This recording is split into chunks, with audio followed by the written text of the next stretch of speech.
ফতুল্লায় বাসু শেখ নামের এক ব্যক্তিকে অপহরণ করে মুক্তিপণ চাওয়ার অভিযোগে ফারদিন নামের এক অপহরণকারীকে গ্রেপ্তার করেছে ফতুল্লা মডেল থানা পুলিশ।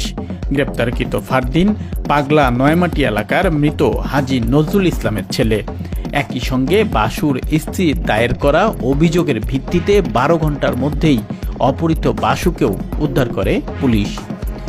এ ঘটনায় বাসু বাদী হয়ে 9 অক্টোবর বৃহস্পতিবার ফতুল্লা মডেল থানায় ফারদিন ইসলাম, হাবিবুর রহমান লিপু, জালাল ওরফে জামালের নাম উল্লেখ করে একটি অপহরণ মামলা দায়ের করে। মামলার এজাহার সূত্রে জানা যায় 7 অক্টোবর মঙ্গলবার পাগলা মেরিয়েন্ডারসন রেস্তোরাঁর গেটের সামনে থেকে অস্ত্রের মুখে জিম্মি করে বাসুকে জোরপূর্বক গাড়িতে তুলে নিয়ে যায় ফারদিন।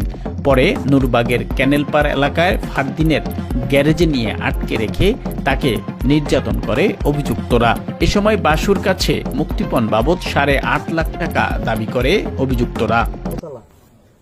দোতলার উপরে আমার নিয়ে বাঁধছে, ওইখান থেকে কিছু সময় রাখার পর আমার নির্যাতন করার পর আবার নিচে নামাইছে।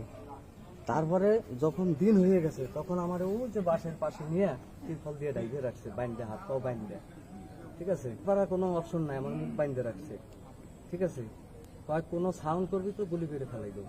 এদিকে উদ্ধার অভিযানে নেতৃত্বদানকারী ফতুল্লা মডেল থানার উপপরিদর্শক নন্দন সরকার জানান, বাসু শেখকে কুতুবপুরের দেলপাড়ার এলাকার একটি পরিত্যক্ত ভবন থেকে বৃহস্পতিবার সকাল 8টার দিকে উদ্ধার করে ফতুল্লা থানা পুলিশ।